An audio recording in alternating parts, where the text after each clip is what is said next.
व्यक्ति घर से बाहर जाता है और वो अपने घर के पीछे के कामकाज के लिए किसी नौकर की व्यवस्था करता है। ये कहानियाँ, ये किस्से, क्राइम कथा हम रोज़ पढ़ते रहते हैं।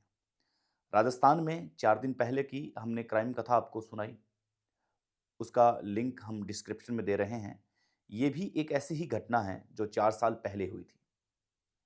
दरअसल आखाखेड़ी गाँव की ये घटना है। आज की क्राइम कथा में आपका स्वागत है। नमस्कार। अखाखेड़ी गांव मीणा मोहल्ला, यहाँ पर प्रेम नारायण हैं मीणा, जो 45 वर्षीय हैं। उनकी सरकारी जॉब है। वो सरकारी स्कूल में 45 वर्षीय प्रेम नारायण जी सरकारी स्कूल में पढ़ाते हैं, जो मध्य प्रदेश में है। और उनका जो जिला है वो बारां है। बारां की ये घटना है। वो अपने घर से बाहर मध्य प्रदेश में सरकारी शिक्षक हैं। स्कूल में जाते हैं बच्चों को पढ़ाने के लिए, और कभी कभार जब मौका मिलता है तब वो घर आते हैं। वो देखते हैं कि अपने घर में पीछे बहुत सी दिक्कतें हैं। इन दिक्कतों का सामना करते-करते काफ़ी उम्र बीत गई है। अब हमें शायद एक नौकर की व्यवस्था करनी चाहिए। इसलिए वो अपनी पत्नी रुक्मिणी बाई, 40 वर्षीय, उसे कहते हैं कि अब हम नौकर की व्यवस्था करते हैं। रुक्मिणी कहती है कि जी नहीं, आप चिंता न करें, मैं घर का काम है वो आराम से कर लूँगी, कोई दिक्कत नहीं है। लेकिन टीचर साहब कहते हैं कि नहीं, आप चिंता मत करिए, हम भी आपको पूरा टाइम नहीं दे पाते हैं। आप बीमार भी रहते हैं, तो इससे अच्छा है कि आप यहाँ पे एक नौकर की व्यवस्था कर ही लें। अब प्रेम नारायण जी नौकर की व्यवस्था करते हैं। जितेंद्र बैरवा, जिनकी उम्र 32 वर्ष। अब जितेंद्र बैरवा वहाँ पे आ जाते हैं। 32 वर्षीय जितेंद्र नौकर बन के उनके घर में कामकाज करने लगते हैं। करीब 1 साल का समय बीतता है, सब कुछ सही चल रहा है। अब जो उनकी पत्नी हैं, जिसका नाम है रुक्मिणी बाई, उनको कहीं न कहीं थोड़ा बहुत अटैच हो जाता है नौकर से। नौकर के प्रति प्रेम, नौकर के प्रति प्यार, या यूँ कहें कि उनके कस्में वादे, ये सारी चीज़ें अब सामने आने लगती है। अब दोनों शारीरिक संबंध बनाना शुरू हो जाते हैं। बात यहाँ तक बढ़ती है कि शारीरिक संबंध बनाना भी शुरू हो जाते हैं। ऐसे में उनकी एक बड़ी बेटी, जो अपने पिता को एक चिट्ठी लिखती है स्कूल में, और वो उस चिट्ठी में ज़िक्र करती है कि पापा, इस नौकर की हमें आवश्यकता नहीं है, ये नौकर हमारे लिए ठीक नहीं है, कृपया आप घर पे आएँ और इसे हटा दें। वो चिट्ठी पोस्ट करने ही वाली थी, लेकिन उस पोस्ट से पहले चिट्ठी उसके भाई के पास लग जाती है, और भाई उस चिट्ठी को पढ़ता है, तब वो अपनी किताबों के बीच में उसे दबा लेता है कि कोई नहीं, फिर देखेंगे, कोई दिक्कत वाली बात नहीं है। ये केवल मात्र जो चिट्ठी है, वो कहीं न कहीं पारिवारिक रिश्ते हैं, वो तोड़ सकती है। भाई ने यहाँ पे अपने हिसाब से समझदारी वाला काम किया था। एक दिन आता है जब जितेंद्र और रुक्मिणी दोनों आपस में बात करते हैं। दोनों बात करते हैं, शारीरिक संबंध इनका बनता है, इनके बेटों के सामने, इनकी बेटियों के सामने। पर्दा होता है, लेकिन इनको कोई परवाह नहीं होती। ये बात करते हैं कि अब अध्यापक जी हैं वो छुट्टियों में आने वाले हैं।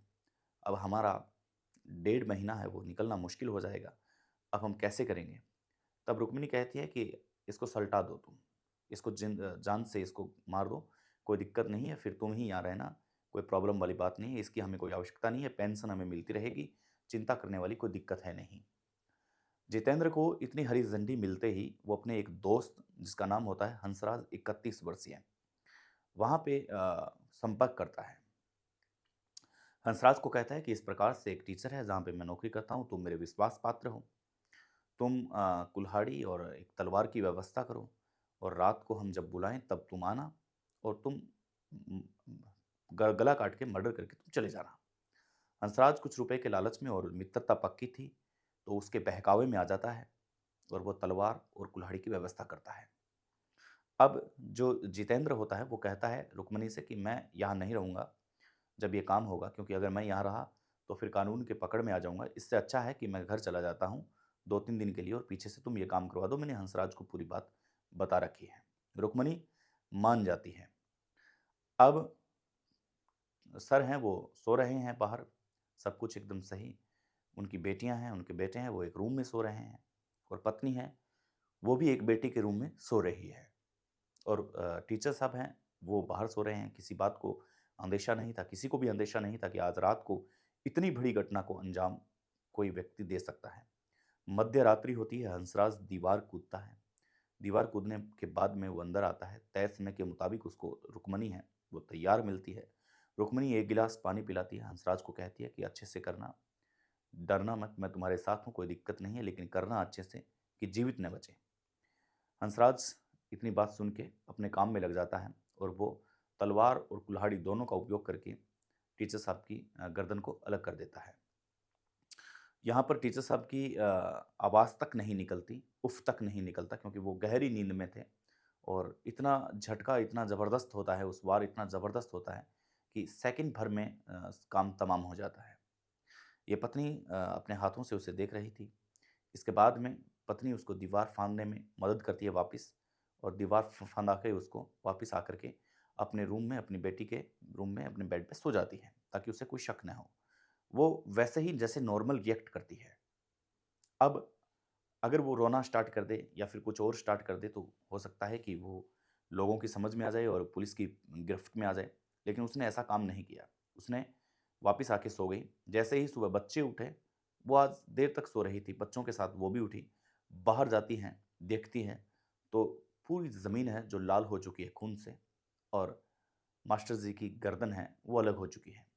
अब ये कैसा मंज़र था उन बच्चों के लिए, जो बच्चे अपने सामने अपने बाप की ये हालत देख रहे थे। रोना-धोना शुरू हो चुका था, यहाँ पे पत्नी भी बेहोश होने का नाटक कर रही थी, कभी रो रही थी। अब जैसे ही पड़ोसियों को पता चलता है, पड़ोसी आते हैं, पुलिस को सूचना मिलती है, तो सूचना के आधार पे पुलिस आती है। एफएसएल की रिपोर्ट और डॉग स्क्वाड की पूरी टीम यहाँ पे आती है। जाँच करती है, पुलिस बॉडी को पोस्टमार्टम के लिए भेजती है और जाँच करती है, तो उसके हाथ में, पुलिस के हाथ में वो चिट्ठी लगती है, जो चिट्ठी भाई ने अपनी किताबों के बीच में दबा के रखी थी, जो कि बहन ने लिखी हुई थी अपने पापा के नाम। जैसे ही वो चिट्ठी लगती है, पुलिस पढ़ती है उसको कि करीबन 6 महीने पहले बड़ी लड़की है, उसने अपने पापा के नाम एक चिट्ठी लिखी थी, और चिट्ठी में यह साफ लिखा था कि ये नौकर अपने लिए ठीक नहीं है, आप घर पे आके इस नौकर को निकाल दें। लेकिन वो बड़े भाई के हाथ लग चुकी थी, तो बड़े भाई ने अपने घर की बेइज्जती न हो इसलिए वो चिट्ठी किताबों में दबा के रख दी थी, या हो सकता है कोई और भी कारण हो। वो चिट्ठी जैसे ही पुलिस के हत्थे चढ़ती हैं, पुलिस उन दोनों को गिरफ्तार करती है। प्रथम दृष्टया तो वो कुछ बोलते नहीं हैं। इसके बाद में जैसे ही पुलिस थर्ड डिग्री टॉर्चर करती है, इसके बाद में वो पोपट की तरह बोलने लग जाते हैं कि क्या हुआ उनके बीच में शारीरिक संबंध था और किस प्रकार से अवैध संबंध के चलते टीचर 1.5 महीने की छुट्टी पे आया था। हम नहीं चाहते थे कि हम 1.5 महीने एक दूसरे से जुदा रहें, इसीलिए हमने अपने पति को मरवा दिया, और अब दोनों हिरासत में हैं। ये घटना भी बड़ी विचित्र घटना है कि जो व्यक्ति अपने घर से सैकड़ों किलोमीटर दूर सरकारी नौकरी करें या प्राइवेट नौकरी करें, और वो वहाँ जाके दिन रात मरे अपने बच्चों के सुख के लिए, और पीछे बच्चे उन्हें ही मारने की प्लानिंग करें, तो फिर क्या कहिएगा। सतर्क रहें, सावचेत रहें, क्राइम कहीं कभी भी हो सकता है। जय हिंद, नमस्कार।